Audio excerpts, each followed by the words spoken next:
Welcome to another rip-roaring, beast-worshipping, prehistoric I tried episode of What Happened. The show where more tasty follower figures take a bite out of their killer appetite. Now even more rage is in your hands with Primal Rage and Super Rage action figures from Playmates. oh yeah, it's time to talk Rage. Primal Rage, that is. And not just any Primal Rage, but its dusty, unofficially unreleased sequel, Primal Rage 2.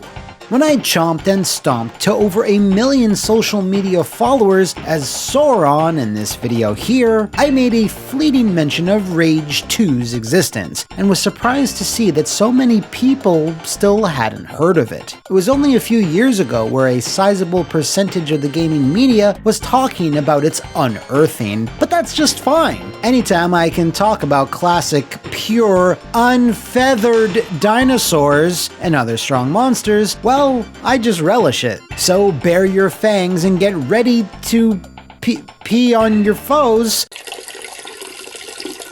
because it's time to find out what happened to Primal Rage 2. The 90s fighting game scene was like the Wild West, everyone wanting to cash in on the craze and doing anything to achieve that goal. Lots of contenders appeared from out of nowhere and just as suddenly disappeared right after. We call this the Bloodstorm effect. Fortunately, Atari Games was lucky enough to be one of those contenders that managed to get a foothold in on an already crowded scene. To clarify, Atari Games was the arcade coin-op division of Atari, and didn't have anything to do with the 7800, the Lynx, or the legendary feline killing machine, the Jag.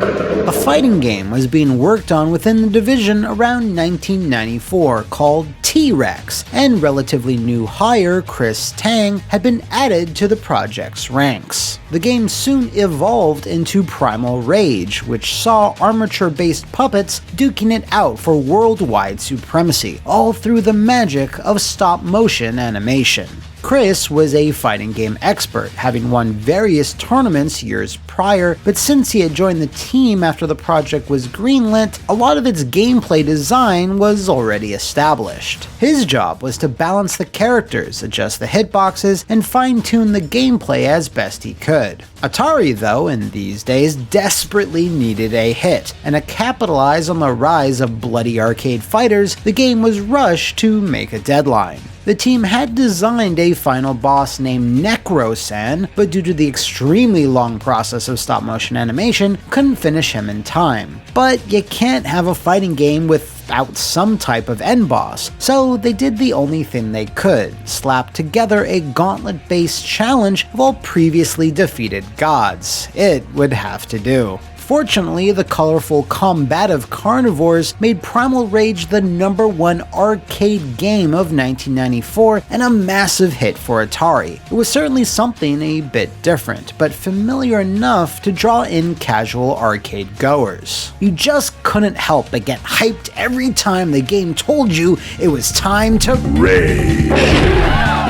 The home versions, however, was where the real money was at. Primal Rage clawed its way onto over 10 different consoles, ranging from the mighty PlayStation to the lowly Game Gear, and then to the even lowlier Tiger R-Zone. Not only that, the game was pretty much custom built with merchandise in mind. Comic books, toys, novels, even a goddamn board game?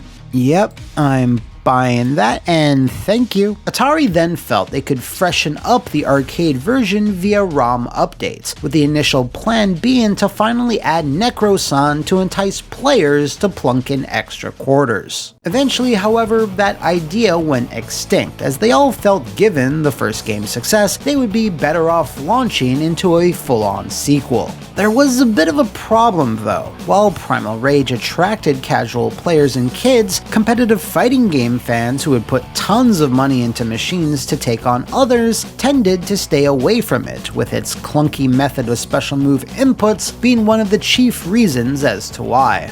The other thing the team noticed when taking a look at character usage data was that Blizzard and Chaos, the two apes, were the most popular. This suggested that, on average, most players tended to prefer fighters that use punches and kicks rather than tail swipes and bites. And if those same players are watching this right now, you're wrong, by the way, and also lame. Anyway, the team felt that this feedback needed to be incorporated somehow. So they changed all the special move inputs to be more familiar Street Fighter style motions, and they swapped out the bestial gods for giant, weird humans. Okay, the idea was that during super attacks, your human avatar would temporarily morph into its associated deity. This was even given story justification. Necro-san, being so powerful, had banished the cast of Primal Rage 1 so as not to disturb his planet-wide takeover. But in a funny loophole, they were still able to fight through said human avatars. Now, while this seems like an ill-advised surface-level change, the team knew some players would be upset. I mean, giant monsters were the main appeal, right? Well, fortunately, all the monster forms were also selectable, with the super move transformation gimmick being reversed. This also effectively doubled the roster to 17 characters.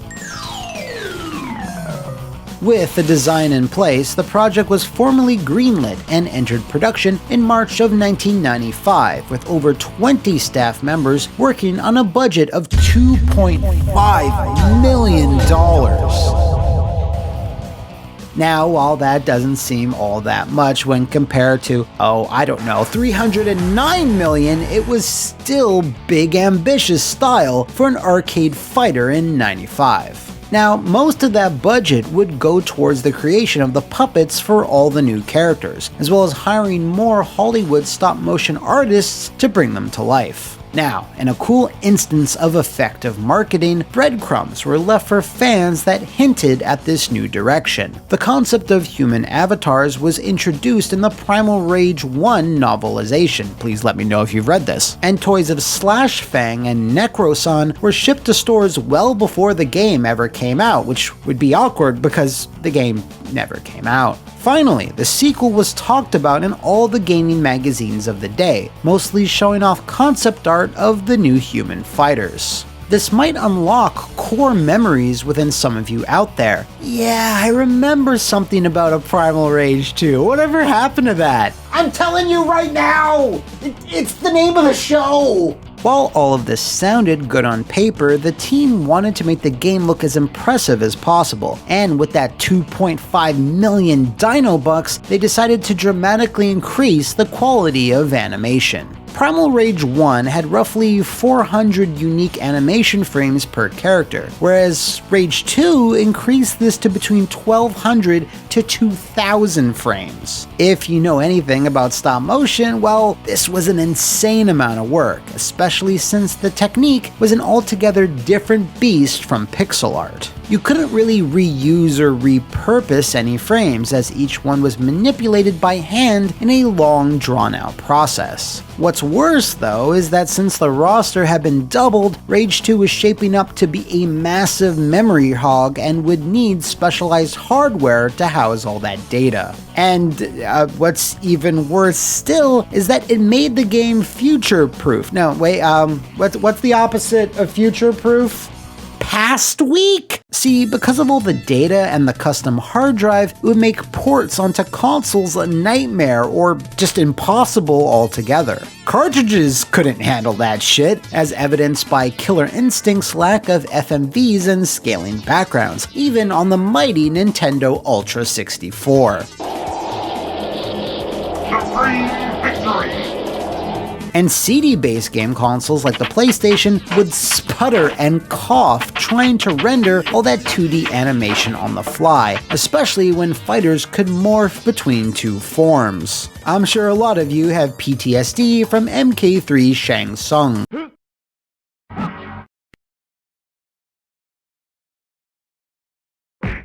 Regardless, the team was committed to making the best arcade experience that Primal Rage 2 could be, so they simply focused on that goal. The game was planned to be released in the summer of 1996, but that schedule quickly fell through early on, as the lengthy stop-motion animation process continued to be lengthy. it would take 5 to 7 months for a single character to go from concept art to being implemented into the game. Also, the nature of having a physical puppet meant you had very little wiggle room in tweaking it. If artists didn't 100% nail the transition from art to finished model, it would take a lot of precious time to redo, which they couldn't really afford. Now, all these technical issues, the time constraints, and the entire roster being in varying states of completion meant the team were forced to send out boards to arcades for location testing when they really weren't ready. Atari higher-ups wanted to get market feedback now, so these early builds of the game were not properly bug tested or optimized. This, as you can imagine, resulted in the reception being less than favorable. The game was unbalanced, unfinished, and would even tend to crash.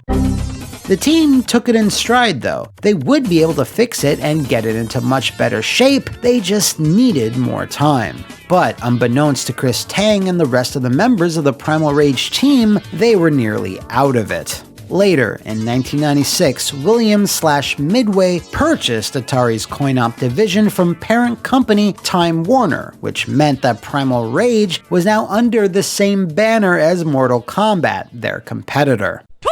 While initially promised it would be business as usual, that turned out to be a massive lie. Midway gutted the company, firing whole swaths of people, and for the portion of those that didn't get fired, left when they saw the bloody writing on the wall. The thought process here was that Midway didn't have any vested interest in Atari at all. They just wanted to buy their competition so they could no longer compete. They already had Mortal Kombat and a manufacturing deal with Nintendo to produce the arcade cabinets of Killer Instinct 1 and 2, so Primal Rage was seen as redundant. This was made crystal clear to the team when they asked Midway upper management about the possibility of using Mortal Kombat characters as secret fighters in Rage 2, which was enthusiastically denied.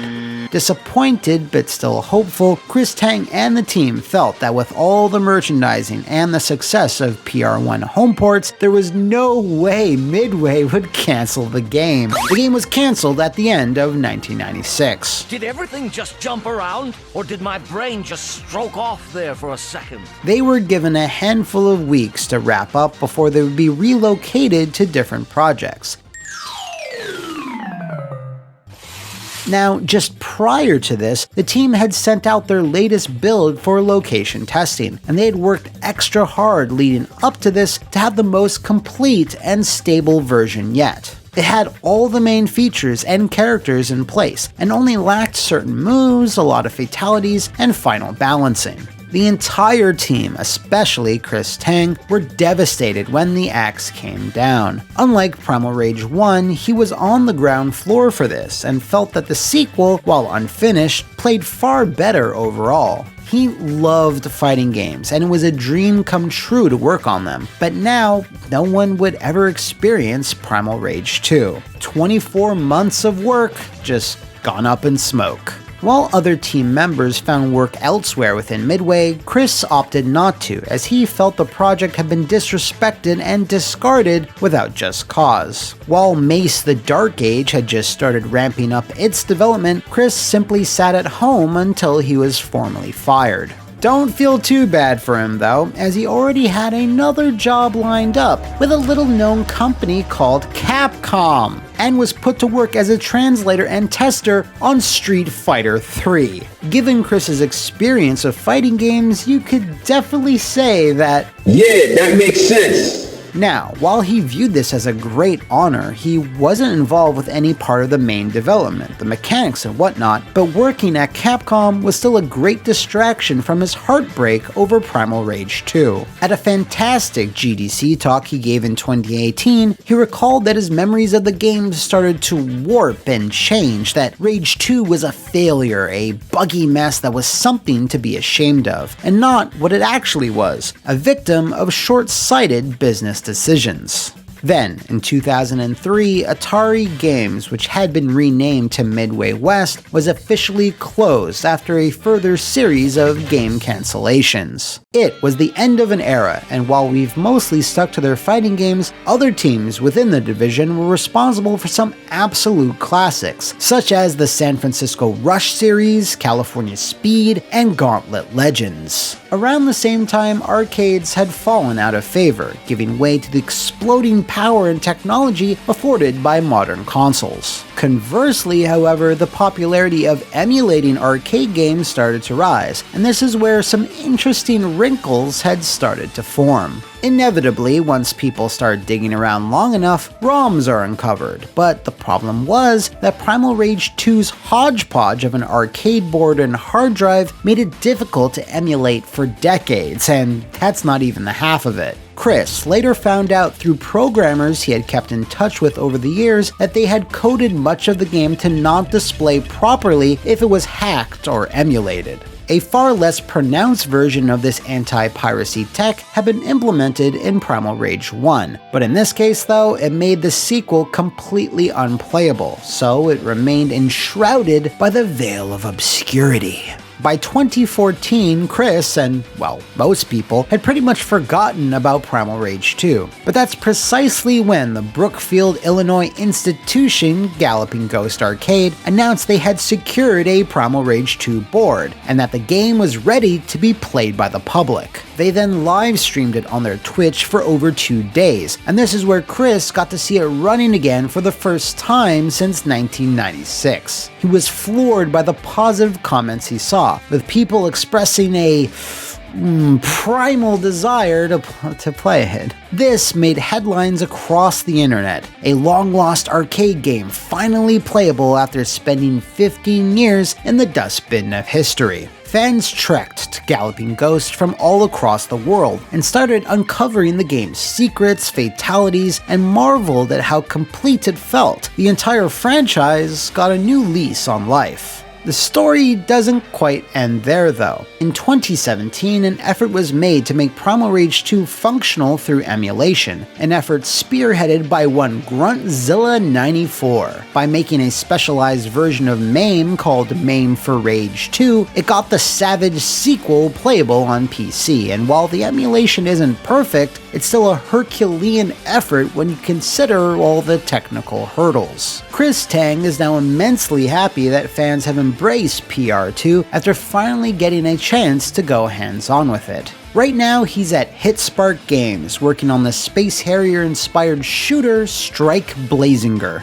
Now, as for Sauron, Diablo, Blizzard, and the rest of the Primal Rage clan, well, since WB Games owns most, if not all of Midway's franchises, it's really up to them if we'll ever see some type of sequel, reboot, or re-release. But outside of Mortal Kombat and that last really bad Rampage game, they've been notoriously hesitant to dip into many of those classic IPs. It's a bit weird considering people's increased appetite for kaiju-sized destruction lately, so in the meantime, we can only hope and pray to our prehistoric primal gods for their bloody return. If you know of any other lost or ancient relics of video game history that met with a sudden and swift meteoric end, let me know in the comments below, claw your way over to my Twitter, or come spinning into the Flophouse VIP Patreon and become a big boss and nominate the subject you'd like to see next. See you next time, and thanks for watching!